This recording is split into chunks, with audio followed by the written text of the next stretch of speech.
So, Simon, thank you very much for agreeing to come on this series that I am doing entitled Asking the Hard Questions. What legacy are we leaving our young?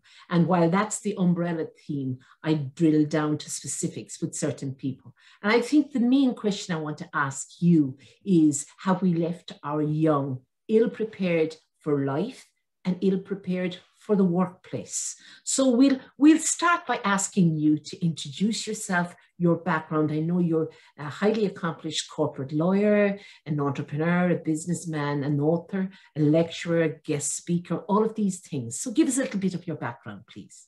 Thanks, Teresa, and it's great to be here. And you know, it's really important you're doing this show. I think these are times where we need to ask the hard questions. So yeah, a little bit about me. I could talk for hours, but I won't. I'll talk for a couple of minutes. I was born in the UK. From an Irish English family. You could divide my career into three components. The first 13 years, I was a lawyer, private practice lawyer in the UK and here in Ireland. I also, about 1 year into that 13 years, I realized that law wasn't a profession for me because I care more about people and strategies, and I like to make complicated things simple for others. And so that wasn't the legal profession, but I got wrapped up in it. So I was doing that for 13 years, UK, then I moved to Ireland. I ended up working for a couple of big tech companies here. And then at the age of 39, I had, I guess, a bit of an epiphany, and I thought, well, this just is not good enough for me. And so my wife and two daughters and I, we emigrated to Australia. We lived there for 10 years. And I've always had this kind of appetite for risk. And so I jacked in the legal career. I rolled in the back garden in my suits the last day in December 2016. I threw the suits away, threw all my law books away. We went to Australia. I did an MBA there. I ended up becoming a CEO of an American, one of the world's biggest indigenous run businesses that's set up in Australia to collaborate with Aboriginal businesses there. So I was in the corporate world for 8 years, and then the last 9 years has been the most fun by far. I decided to set up my own coaching, consulting, training business. And I guess today, we moved back to Ireland 4 years ago. And what I love doing today, I'm doing the work I love and I'm passionate about, is helping businesses and leaders grow, shining a light on people's capabilities, because we all have capabilities, but trying to improve people's confidence level to match their capability with their confidence. So I think that's the best way to explain it. It's been a journey. And since I jacked in the legal career at the age of 39, which is 15 years ago, nothing has been planned, Teresa. I've just gone from one thing to another. But you know, you probably have amassed such a portfolio of competencies and experiences. So it stands testament to this journey of life being an ongoing learning journey in many ways. But if I were to say to you, if the Simon I'm now speaking to were to meet the 30-something-year-old Simon, what advice would you give him that might save him a lot of bother?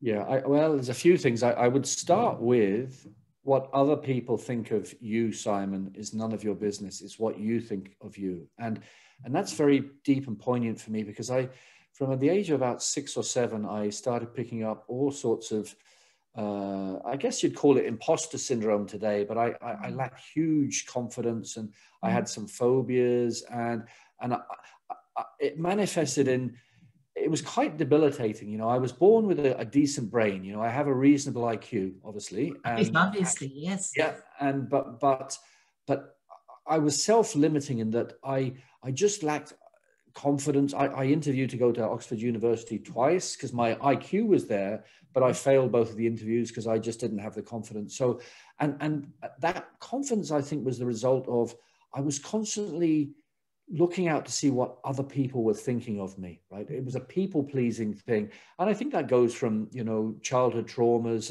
And so I prioritize what I thought other people were thinking of me ahead of what I should have been thinking about me, if that makes sense. You wasted time. You got in your own way of progress. Exactly. And I would say, I mean, it wasn't a waste, because I ended up getting good results. I got the highest marks at my school. Eventually, I went on, did a law degree. but I had to take 4 years out between school and university because I was exhausted, right? And really it was only in my 30s did I start almost creating me. Like I had to learn how to be a father and a husband and a whole person. So, so that would be the first thing. I guess the second thing would be, life is short, right? And when you get to your 50s, you realize how short life is. And yet there's so much I want to do. We've had that chat, so much I want to learn. So just do things, just do them. Don't stop yourself. Just go and do them. And even if you make a mistake, Simon, it's learning. It's learning. So do it. Don't patronize yourself. Don't criticize yourself. Do it. And as long as you learn, I guess that they would be the two big ones. I've many, but they would be the two big ones. You bring to mind a line from the Desiderata: "Do not compare yourself to others, because there will always be greater and lesser beings than you." Yeah, you know, and that's true, you know. But some would say that we've recklessly squandered our youth's inheritance. I mean, we've lived through very good times, and maybe through being too kind and too giving and too protecting of our young, we've actually disempowered them. We've disempowered them for life, with life skills, but also with skills to bring to the workplace, because we come to the workplace as an integrated being. Our personal and our professional merge. So any boss who would say to any employee, look, that's personal, leave it outside the door, it really needs to go back and revisit that, because we're integrated beings. So what would you say to the notion that we've really, in being too good, we have shortchanged our young? I think there's a lot in that. I also think that COVID, in its many guises, has, I guess, accelerated and almost augmented the challenges that lie ahead for the next generation. Sure. And those challenges tend to come, I mean, the technology sector, right? It's great, right? It's double-edged. You know, it's allowed you and I to talk. It's allowed us all to connect, and it's allowed young people to connect around the world. So there's a lot of positives. But I think we were talking before, one of the big negatives, I think, and it just came to me when we were talking, that, you know, back in the 60s, 70s and 80s, we never had it so good, as Macmillan said in the 60s, you know, and I think parents started probably over compensating and over pampering. But I do think something strange happened maybe in the late 80s, 90s. These big tech companies noticed this, and they noticed there was a gap, and they noticed there was a young generation coming up. So they kind of swooped in like magpies. And this magical, mysterious thing called social media emerged. And I think, you know, I think there's a statistic. The average American child spends 7 hours a day on social media. I know that from the company series. 7 hours. Social media has become the new nanny, maybe the new parent in many ways. Yeah. So while it's double-edged, I mean, technology has, you know, it's a wonderful thing, and it's allowed us all to connect, and it's creating globalization Mark II, which is cultural interchange. But there's something very, very dark and sinister about it if we let it carry on swooping our children away, like magpies taking those shiny bits. So I don't know what we can do about it, but I have a strong sense that something needs to be done. Yeah, I think we're at a crossroads in many levels, but it's nearly like it's time to call it all home. And as I say, synergize to stabilize. Yeah. And we really need to stabilize. We need to bring it back to where it belongs and understand the importance and the whole gravitas of actually parenting. And this notion of what are we leaving our young? Are we preparing them? Are we enabling them or disabling them?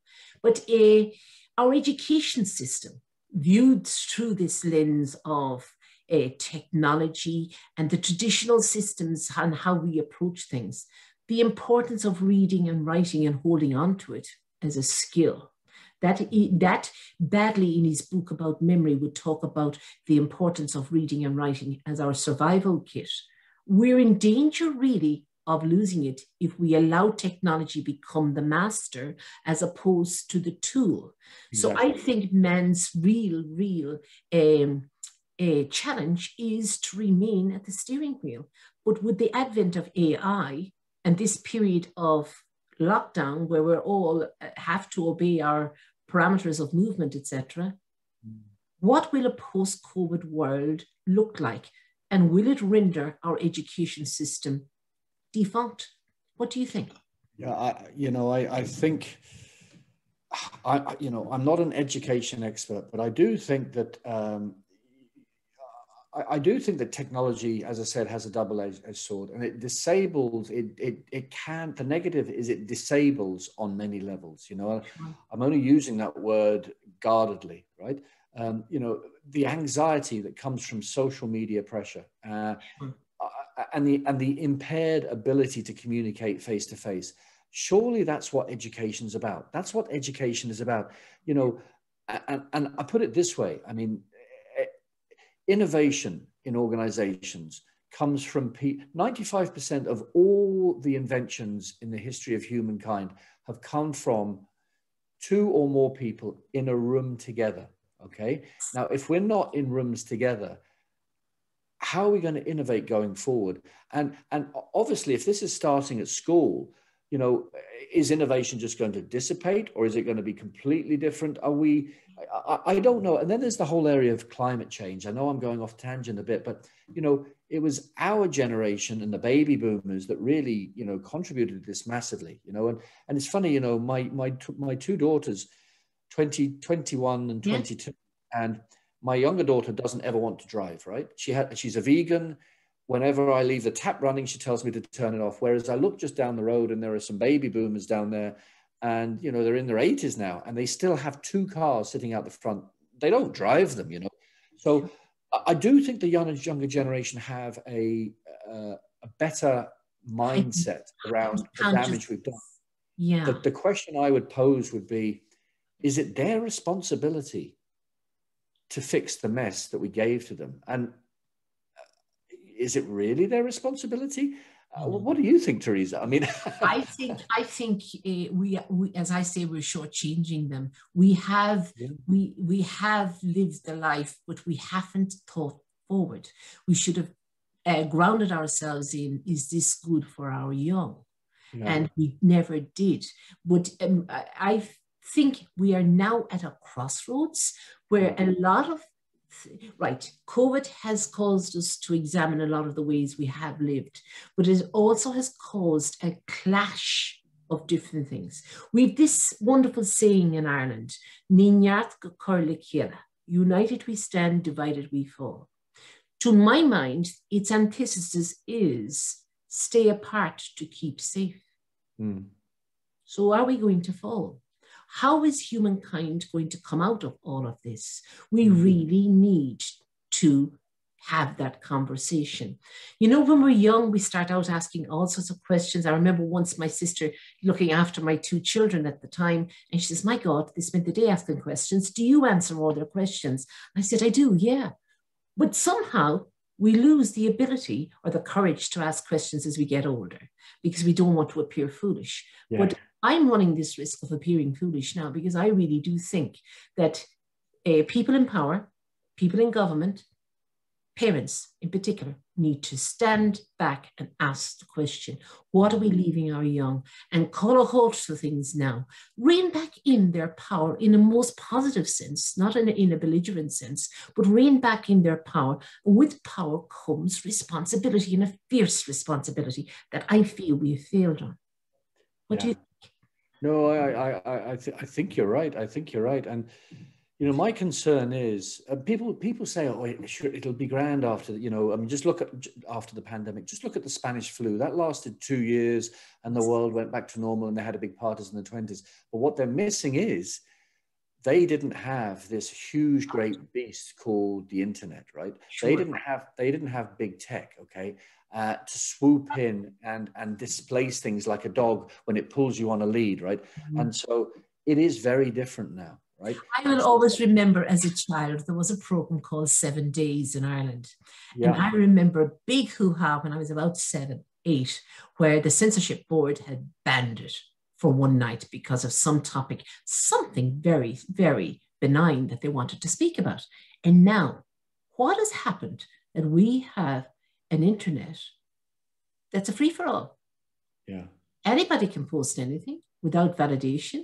So, and in robbing our children of that ability to deep read and analyze and debate, etc., they're more open and prone to false news, false information. Yeah. They're more open and prone to not being able to make up their own minds. So they're open to suggestion from any angle. And that can be preyed on. And that is my fear for the democracy of tomorrow and what it will look like and if it will disappear altogether, you know? Yeah, I think, you know, I'm an optimist, right? Mm-hmm. But there are, and I'm not a conspiracy theorist, but even I am finding myself, and it's surprising me when I now listen to politicians, right? I'm thinking, are they rehearsing this? Are they acting this? Is this a game? I never used to think those things. And so it's just, I do wonder, I just, when I was my daughter's age, which was in the late 70s, I didn't have internet, right? I just played literally on the street with my friends, right? Kicking a ball around. Yeah. I went home, I had a nice meal. We watched a couple of television programs. We did our homework. Everything seemed simple. Yeah, it just seemed simple. We didn't question anything. And whereas today, I mean, my concern is, right, so we haven't even spoken about the education system, but to me, in the West, at least, it seems completely broken. I'm going to say that, right? So, well, not completely broken, but it seems very defective. Like nobody is in free fall. It's definitely in free fall. Free fall. So you've got that, and we can talk about that in a second. So it's in free fall, but at the same time, this big vacuum sweeper called the internet is sucking people in, young people in. So the education system is shakier, and yet the fake news or not even understanding what is or not fake news is kind of replacing it. It's terrifying vista, isn't it? It's just, what is reality going forward for them? But the younger the child getting his or her hands on a mobile phone, and all of that is terrifying, because there is an absolute amount of research done on the ill effects of Wi-Fi usage among our young. And our schools are bathed in it. There doesn't seem to be any legislation. I'm looking into this these days. There seems to be no legislation in terms of health and safety of children in Wi-Fi bathed environments. Nothing from the Department of Education and nothing from the Health and Safety Authority. So it's like we're sleepwalking through so many dangers, and then we wonder why maybe our children have cancers and have all sorts of things going on that never happened before.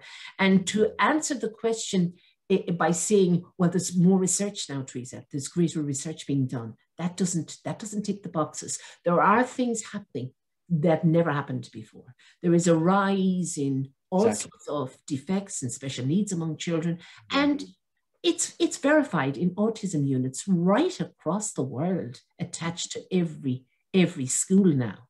But having said that, having gone through the education system in a leadership role from my early 20s, and now working as an occupational psychologist, I have actually proven to myself that there is a massive disconnect between the worlds of education and the world of business.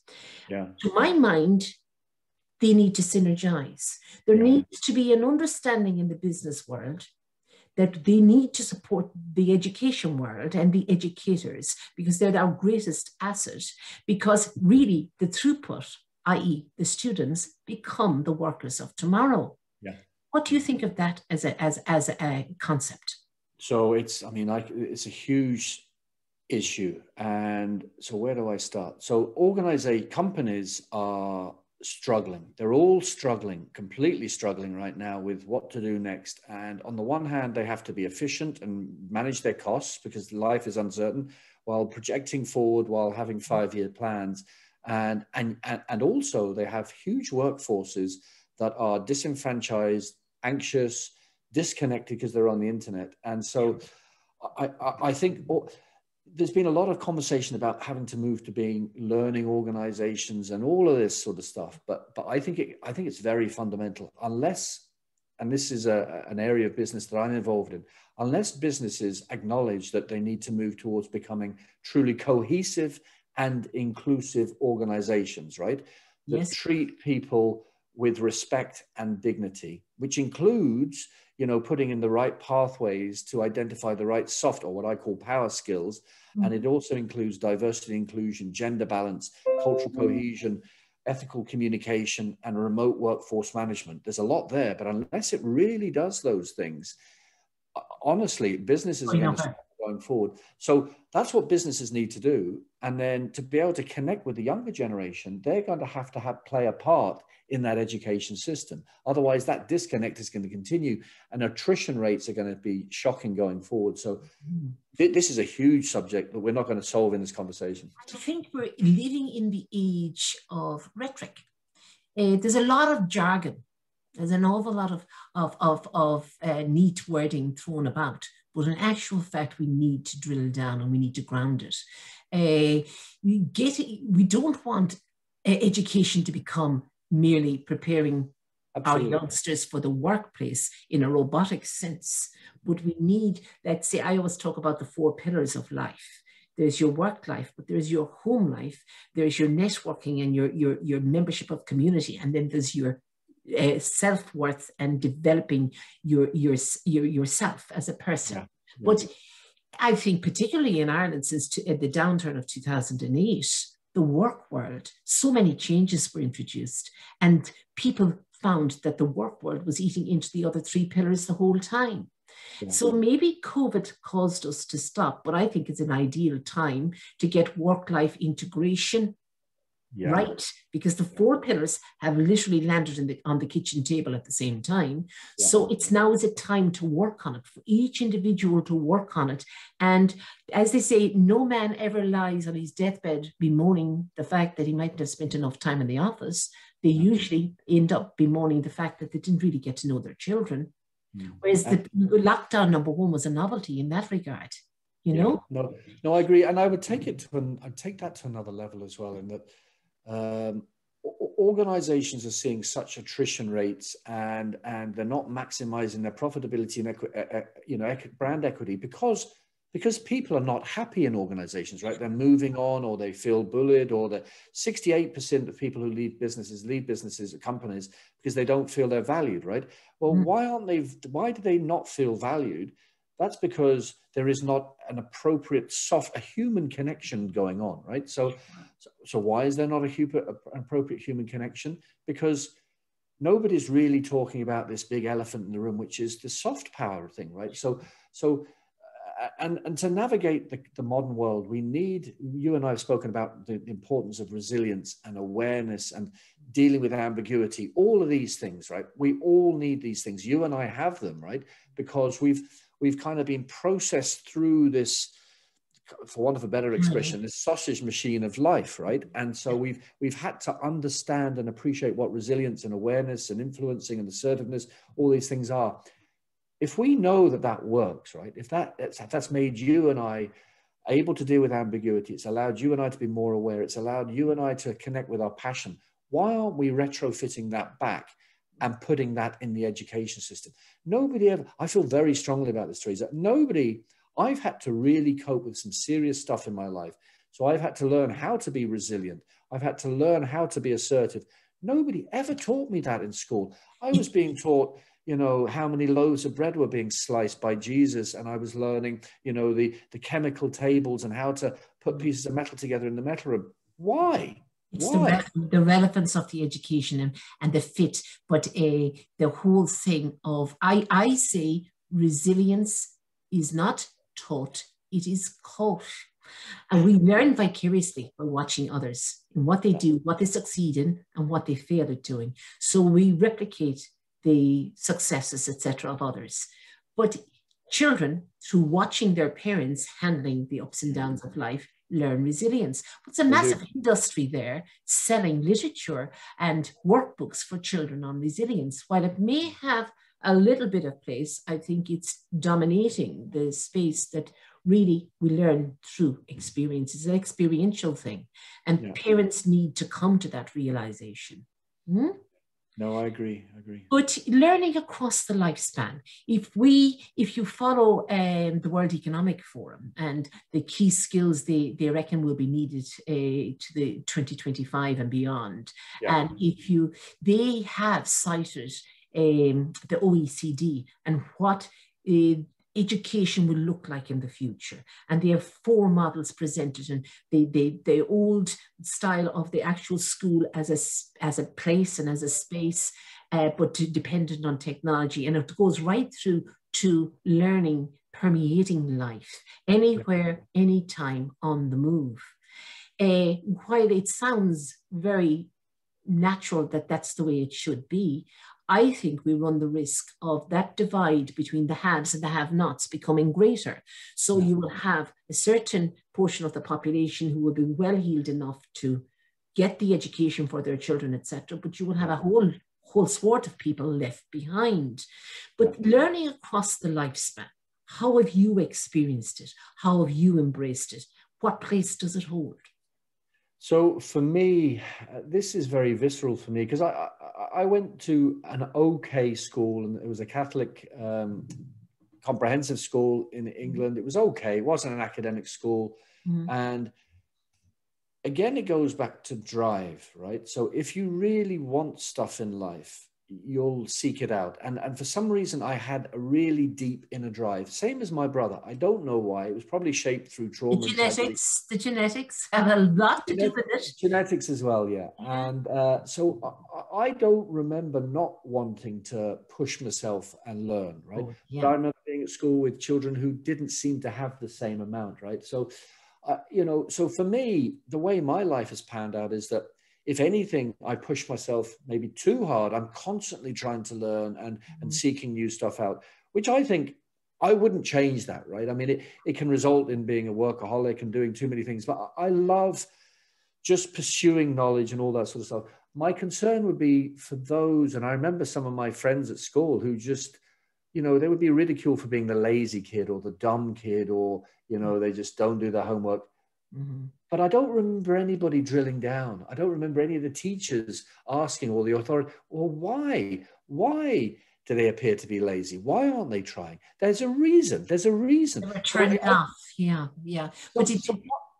So why weren't they nurtured? And I guess the same across life. I mean, what I've been involved in a couple of projects around, there was one project actually up in Northern Ireland where I was working with somebody, and our aim was to, to enfranchise, people who hadn't been educated, to show them very simple ways to learn, right? And I do think that, for example, Brexit, right? I honestly think Brexit predominantly happened because there were a lot of fundamentally uneducated, predominantly white, middle-aged males on the east coast of England, right? Who just were sold a pup, right? Were told that if you keep the foreigners out, i.e. the Europeans, everything will be okay. That was the furthest from the truth, right? It was nothing to do with Europeans. The power of social media as well. Exactly. In all of the recent elections. Yeah. So what I would turn it, why are countries ignoring these people? Why aren't these people being given an opportunity to learn, to seek things out? Now, part of that project that I was involved with, it's very easy for middle-class people like us to theorize about this stuff when the average working man or woman is just not connecting with people like us, okay? Because it just doesn't happen, right? They're not interested. They just don't come up. So the challenge is for authorities to speak an appropriate language to connect with, the disenfranchised, right? And I mean that in the best sense. That's difficult. Vicious cycle. Break the vicious cycle. Break the vicious cycle. Hand it on. Yeah, absolutely. And I don't hear people talking about this enough, and I wonder why. So that vicious cycle started in schools, and it continues. So I don't know how do you think we deal with that? How do educators and philosophers and thinkers and middle-class people come out of their ivory shell castles and start talking the language of people who don't normally listen to this stuff? How? I think it has to start at the level of governance. And it has to start with the realization that by throwing enough money at people just to survive. You're in actual fact maintaining them in Correct. in their cage. And it's a form of keeping them off the streets and keeping them from revolting. But in actual fact, it's going nowhere. And the whole thing will come home to roost at some stage. We've become very passive because of the handouts, in inverted commas, being given to keep people happy in the moment. It already has. Brexit. Yeah, Hmm? Brexit was coming home to roost, you know, and to an extent, the whole Trump thing. And but there's a need for a visionary in leadership. And I always think of the phrase, I have a dream. And somebody who is totally imbued with a vision and with courage and with enough right-minded people around them to go for it. It has to be a selfless act to lead any nation. But in modern day politics, it seems to become, right? It becomes very self-seeking once in power. And that's where we're lost. We've lost direction. We need leadership. And people are actually crying out for leadership. They're crying out for fearless, grounded, realistic leadership. That's my observation. Having gone through 30 years in leadership in education and now working at what I'm working at, there is a real sense of fear of asking a question, fear of being shot down. And anybody who seems to come out with realistic, solid stuff can actually be binned through the power of media and social media within 24 hours. And that is wrong. I mean, we all are born with God-given rights and talents and all the rest. And it's so easy for the human to be rubbished, particularly in the last 20, 30 years. I think it's very frightening. It has frightening implications for the freedom of speech.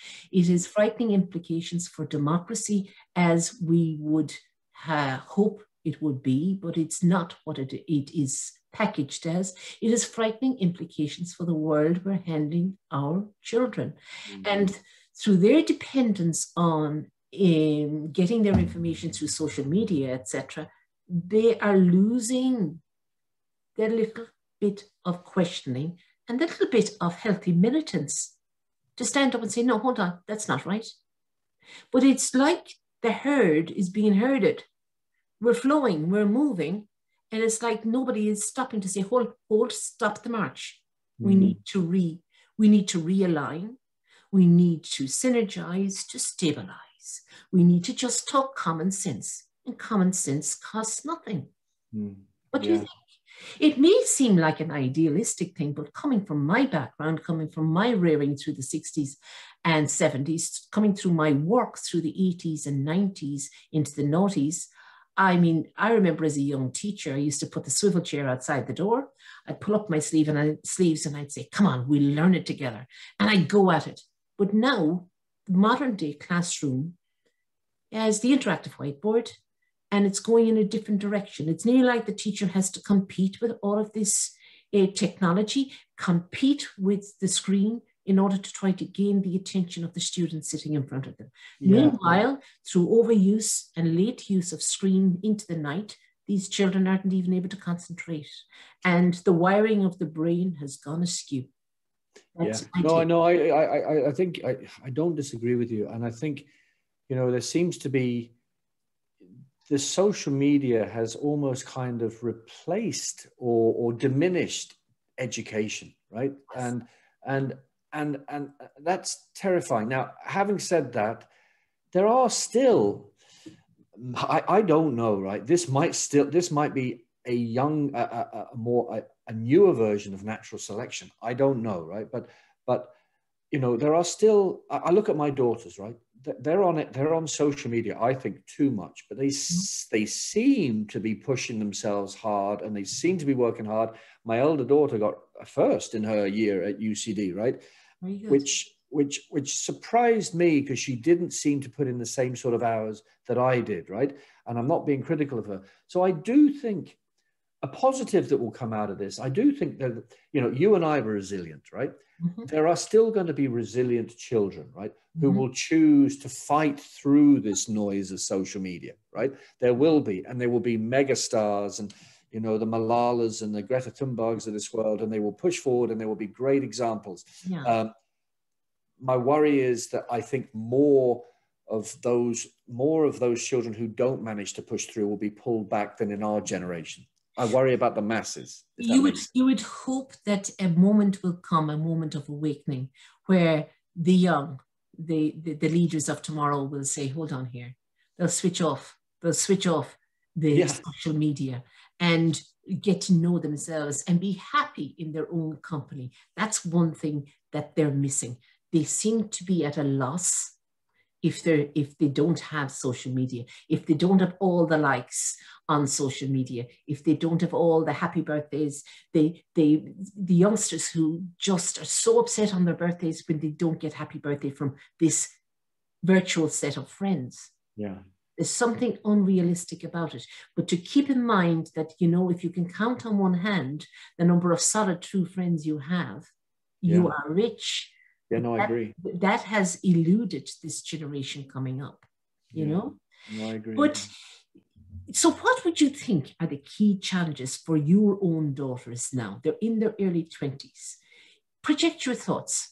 You're now doing for them what you wish was done for you, maybe in somebody speaking to you in your 30s. How would you speak to them? What advice would you give them right now? That if, as you pass on, you die happy that they are on the right route?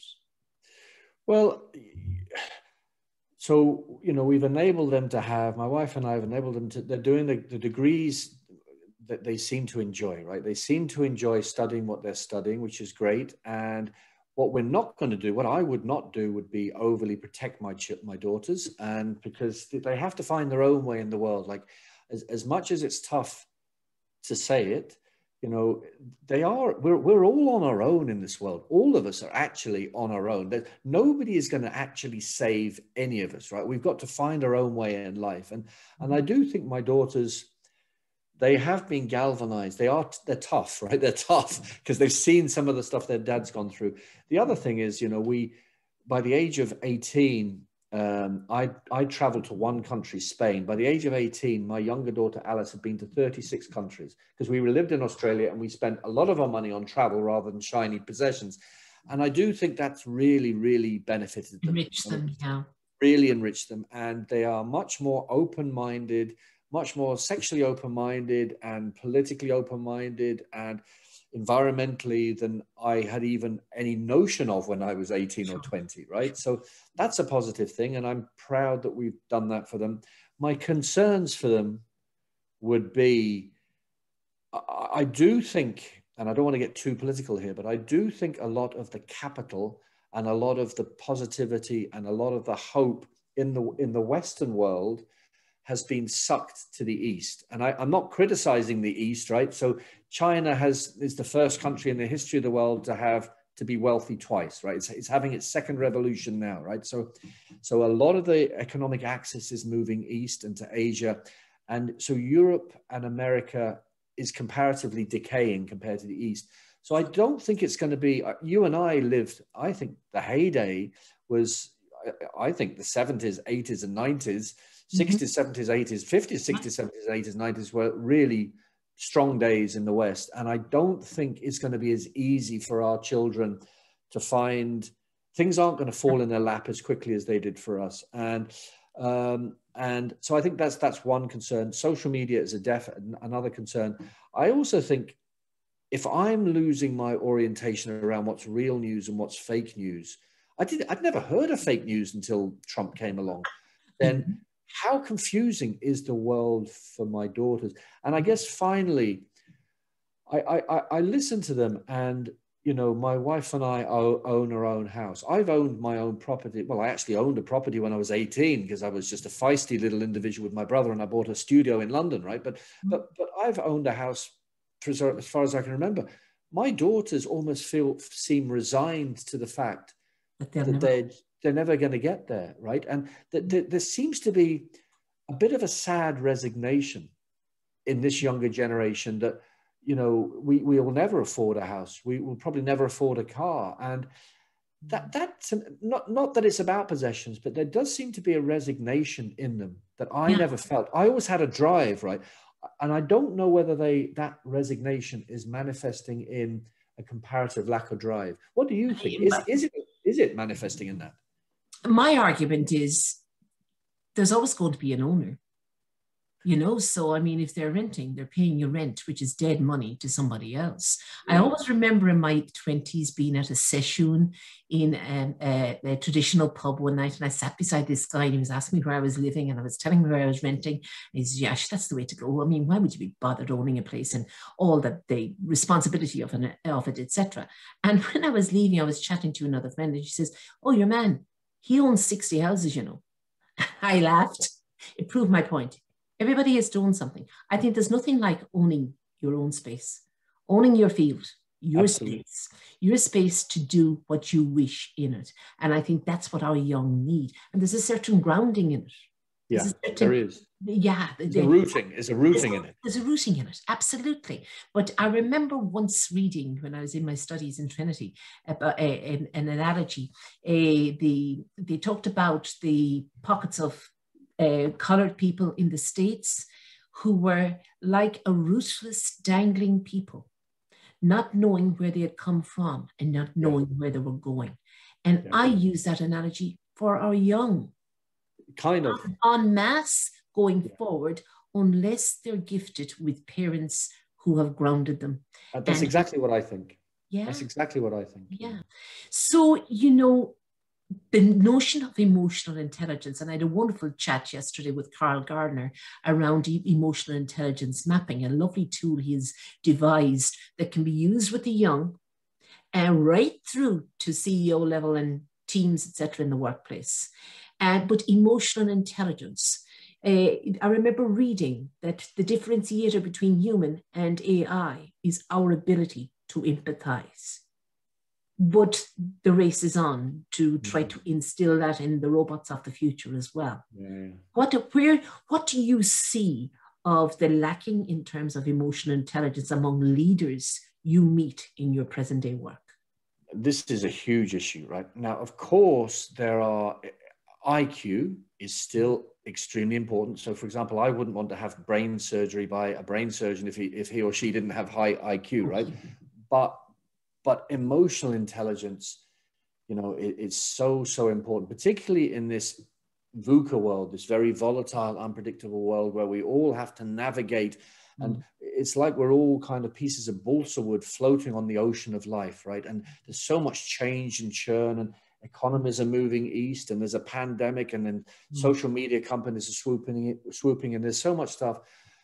So it's a huge thing. And it's funny, you know, I mean, LinkedIn, you know, ranked it was only last year that LinkedIn ranked emotional intelligence, or EQ, in its top 5 soft skills. I mean, how crazy is that? And then when you think about it, a social media platform deigning to rank all this sort of stuff, it's all a bit mad, really. But, you know, emotional intelligence, it's fundamental, isn't it? Fundamental to everything. I think it's the outer, you know, blood is, we need blood in our systems, right?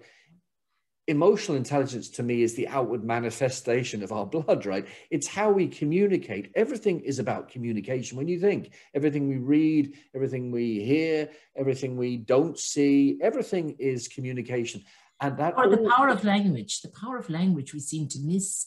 But absolutely. You know, if you have a 5-6-year-old being able to say, I'm feeling anxiety, I'm feeling anxious, are we actually using the wrong language and they're internalizing it? It takes far less energy to use positivity than it does negativity. But they're picking up on anxiety. They are internalizing it. And there's such a rise in mental health issues. Yeah. It's nearly like we've been sidetracked down that route from reality, and from the reality of the adventure of life and embracing life and enjoying. I feel very strongly about this.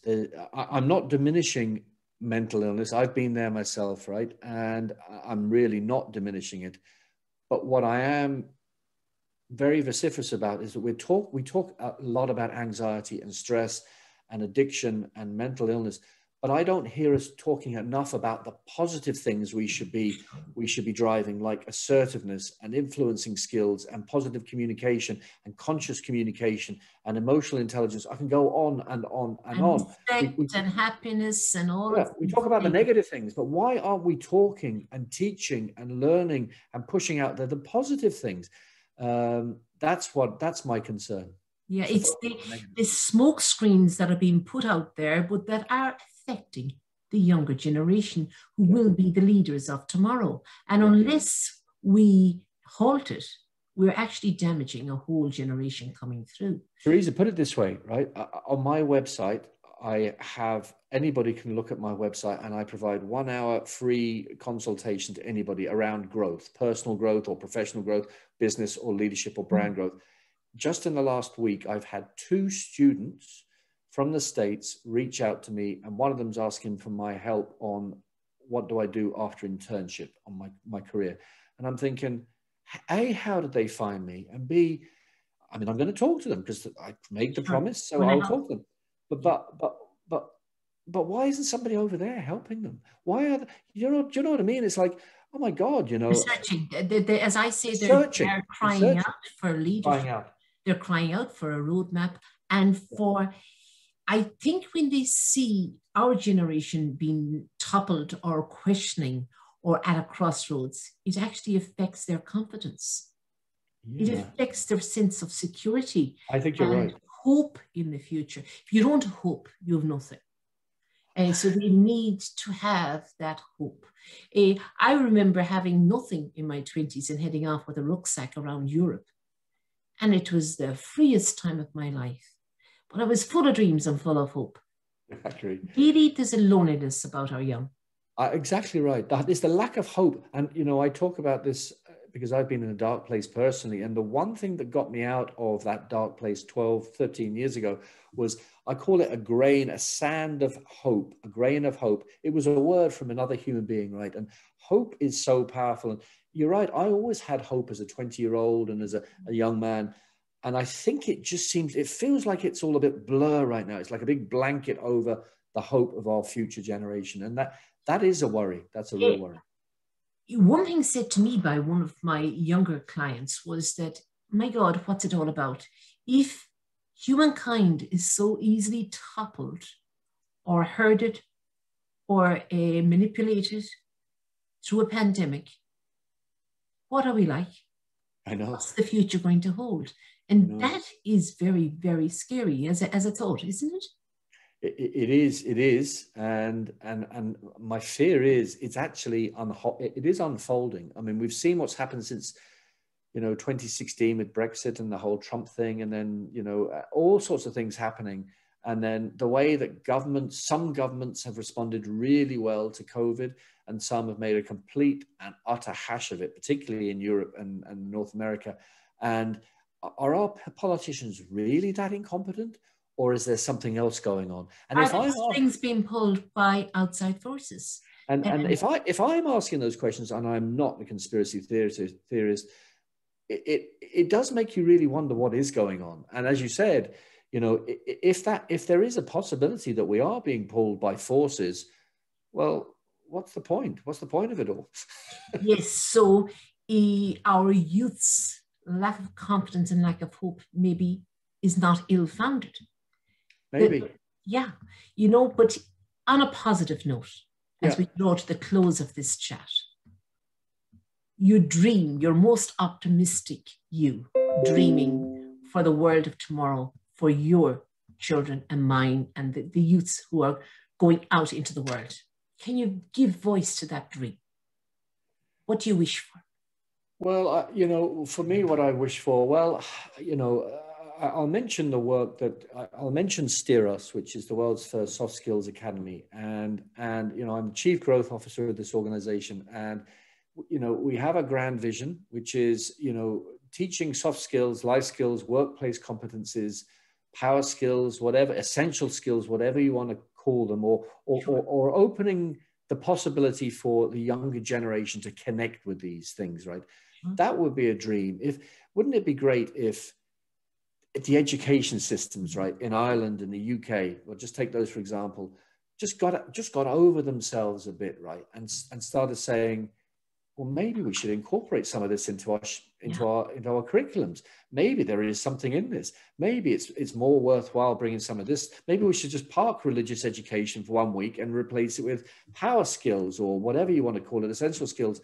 So I guess a dream would be that the authorities, and we're talking about education here, wake up and realize that, businesses are going to suffer if we don't embed all this into our education system.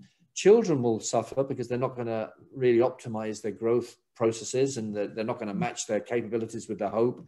We're all going to suffer. So that would be a huge dream. So seriously, the education system wakes up. Yeah, and a re-engineering to render our education systems fit for purpose. Much more fit for purpose. And, I think partnership as well then between educators, administrators, HR professionals, straddling HR tech, getting the smartest HR technology brains and educational technology brains to use education for good, right? To match all this sort of stuff. I'm a positive person. I think that will happen. My concern is, I hope all this other mushy stuff we mentioned doesn't happen quicker, right? Yes, so it needs to happen now. Time is of the essence. Yeah, time is of the essence, isn't it? Yeah, absolutely. It really is. And maybe for all its downsides, COVID has shone a light on an awful lot of deficits. Yeah. So it can be that time for growth on a very, very root level, fundamental level, right through to with each individual, I suppose, harnessing their own innovation through this time. My father had a great one, necessity is the mother of invention, and he was never stuck for a plan. And I think we need to instill that in our young, but resurrect it in ourselves as well. What do you think? Absolutely. And, and soft skills are critically lacking, right, in all of this. And children have become, so insular because of the digital ages and avatars and video games and limited social interaction. And as I said before, 7 hours a day, average social media construction. And that lack of in-person interaction impedes children's ability or young people's ability to learn through trial and error, to visualize body language. Body language is so important. 93% of communication is body language. If our younger generations are not picking up body language, what the hell? How are they going to communicate? And then how are they then going to gain coping skills and build up their knowledge base and their awareness base? And then you have all the shielding factors that come from parents and educators. We need to get out of that stuff. We need to break out of that stuff, So we need to get real, bring them back from the screen and bring them back to comfort in their own company and realizing the true value of communication, of the tactile, of being present to each other and present within families, etc. I often dream in my mind's eye that governments across the world would value and openly verbalize the value of the woman as the childbearer, as the homemaker, and applaud it. Because I do believe if we reined that back in and applauded women for their role as rearing their children in the home, etc., and affirmed them and rewarded them for it, we'd clean up our streets overnight, socially. Yeah? Absolutely. So, Simon, it has been a lovely time talking to you. I could keep talking to you, likewise, but we both have to get to our work. And I'm saying to anybody listening or anybody watching this, if you'd like to join the conversation, a real, gritty, grounded conversation, asking the hard questions, what legacy are we leaving our young? Come, link in with me on LinkedIn, Teresa Han Campbell, THC Consultancy Limited, and I'd love to chat to you. Thank you so much, Simon. Thank you. Thank you. Best of luck on all the wonderful work you're doing.